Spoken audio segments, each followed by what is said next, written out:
আজকের এই ডিজিটাল দুনিয়ায় যদি আপনি একটু ধ্যান দিয়ে লক্ষ্য করেন, তাহলে আপনি অবশ্যই একটি জিনিস পাবেন। সেটি হচ্ছে আজকের মানুষের কাছে সবকিছুই অ্যাভেলেবেল আছে। আজ মানুষের কাছে প্রত্যাশা এবং স্যাটিসফ্যাকশন এগুলোর লেভেলও অনেক বেশি বাড়ছে। কিন্তু সবকিছুই অতিরিক্ত চাহিদার কারণে আজ মানুষের নিজের ভেতরে এমন এক আধ্যাত্মিক শক্তিকে তারা ভুলে গেছে, যা মানুষের সবকিছু থাকার পরও ভেতর থেকে পুরোপুরি খালি অনুভব করে। আপনারা কি অনুমান করতে পেরেছেন আমি কিসের কথা বলছি? The power of gratitude. হ্যাঁ, আমি এতক্ষণ এর সম্পর্কেই কথা বললাম। এটি এমন একটি শক্তি যা মানুষের জীবনকে পুরোপুরি বদলে দিতে পারে। সাইকোলজিতে একটা কনসেপ্ট আছে, এটাকে বলা হয় হিডনিক ট্রেডমিল। এই কনসেপ্ট আমাদেরকে বলে আমাদের মন কখনো কি জিনিসে সন্তুষ্ট হতে পারে না। সে সবসময় নতুন নতুন জিনিস পাওয়ার তাড়না দেয় আমাদের। এই জিনিসটাকে এভাবে বোঝার চেষ্টা করুন। ধরুন আপনি একটা ব্র্যান্ডেড জিনিস কিনলেন, ধরা যাক একটা আইফোন। এখন আপনি প্রথম কয়েকদিন আপনার কাছে এই আইফোনটা অনেক বেশি সুন্দর, ভালো এবং স্বাচ্ছন্দ্য বোধ লাগবে ব্যবহার করতে। মনে হবে যে এটাই আপনার জীবনের একটি অংশ হয়ে গেছে। এরপর শুরু হবে আসল খেলা। ১ থেকে ২ মাস পর যে আইফোনটি আপনার জীবনের সবচেয়ে ইন্টারেস্টিং জিনিস ছিল, সেই আইফোনটি এখন আপনার কাছে অনেক বেশি নরমাল এবং খুবই বোরিং মনে হতে থাকবে। এটি এখন আপনার কাছে একদম নরমাল হয়ে যাবে।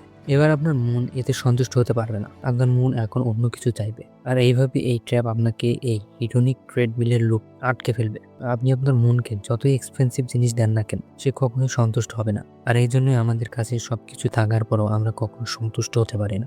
আজ আমরা গ্র্যাটিটিউড বা কৃতজ্ঞতার শক্তিকে ভুলে যাওয়ার কারণে আমাদের মধ্যে নেগেটিভিটি বেড়ে গেছে। আর এই গ্র্যাটিটিউডের চর্চা না করার কারণে আমাদের চিন্তা সবসময় নেতিবাচক দিকে চলে যায়।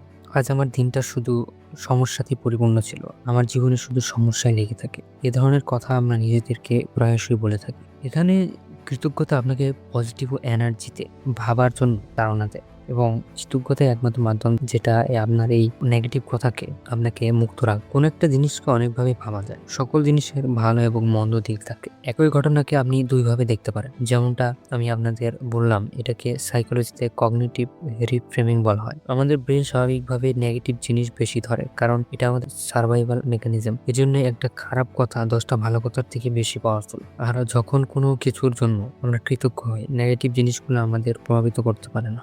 থিওরি অনুযায়ী পজিটিভ ইমোশন বা কৃতজ্ঞতা আমাদের চিন্তা ও কাজের পরিধিকে বাড়িয়ে তোলে। এজন্যই কৃতজ্ঞতা আমাদের মনকে ভালো করে, নতুন আইডিয়া জেনারেট করতে সাহায্য করে, ভালো সম্পর্ক গড়ে তুলতে সাহায্য করে, বেশি সুযোগ তৈরি করতে সাহায্য করে। কৃতজ্ঞতা আমাদের শুধু ভালো ফিল করে না, বরং এটা আমাদের লাইফটাকে অনেক বেশি এক্সপ্যান্ড করে। আমাদের মনকে বাহ্যিক জিনিসের মাধ্যমে কখনো পরিপূর্ণ শান্ত করা সম্ভব নয়। এখানে বাহ্যিক জিনিস বলতে আমি এটাই বোঝাতে চাচ্ছি যে টাকা পয়সা ও ম্যাটেরিয়ালিস্টিক জিনিসগুলো, যেগুলো আমাদের এক্স্যাক্টলি আমরা যেগুলোর পিছনে বর্তমানে ছুটছি, আমাদের মন শুধুমাত্র এমন কিছু জিনিসই চায় যেগুলো এক্স্যাক্টলি তার দরকার, কিন্তু আমরা তাদেরকে ফুল সেলায় ট্রেনিং দিচ্ছি।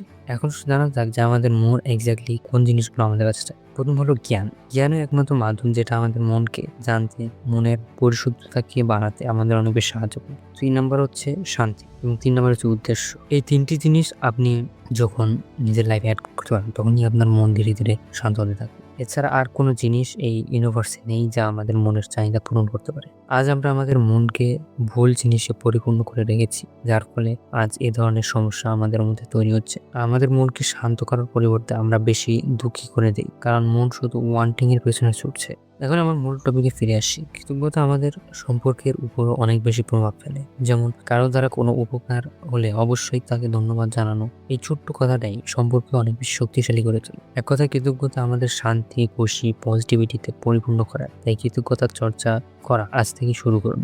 আপনি রাতে অথবা আপনি ঘুম থেকে উঠে সকালে এই 1 থেকে 2 মিনিটের কৃতজ্ঞতা প্র্যাকটিস করতে পারেন। কিছু ইতিবাচক কথা আপনি নিজেকে বলবেন, যেগুলো আপনার লাইফকে পরিবর্তন করবে। এখানে উদাহরণস্বরূপ এমন হতে পারেন যে আপনি নিজেকে এ ধরনের কথা বলা বাদ দিয়ে যে আমার জীবন সমস্যায় পরিপূর্ণ, বরং আপনি নিজেকে এ ধরনের কথা বলেন যে আমি প্রতিটি সমস্যার মধ্যে অনেক বেশি সুযোগ দেখতে পাচ্ছি। আপনি এটা বলুন আমার জীবনে অনেক বেশি দুঃখী এবং আমার জীবন সবচেয়ে খারাপ। আপনি এটা বলুন যে আমি বর্তমান পরিস্থিতির জন্য এবং আমার সাথে যাই হয়েছে এর জন্য আমি কৃতজ্ঞ এবং ভালো ফিল করছি। এই ধরনের কথাবার্তা আপনাকে অনেক বেশি পজিটিভিটি ফিল করাবে। তো আজকের এই ভিডিওটি থেকে যদি আপনি নতুন কিছু শিখতে পারেন, তাহলে অবশ্যই আমাদের এই ভিডিওটিকে লাইক এবং শেয়ার করতে ভুলবেন না, এবং আমাদের চ্যানেলটিকে সাবস্ক্রাইব করে আমাদের সাথেই থাকতে। দেখা হচ্ছে পরবর্তী ভিডিওতে নতুন কোনো টপিকের সাথে। সে পর্যন্ত সবাই ভালো থাকবেন। Thanks for your time.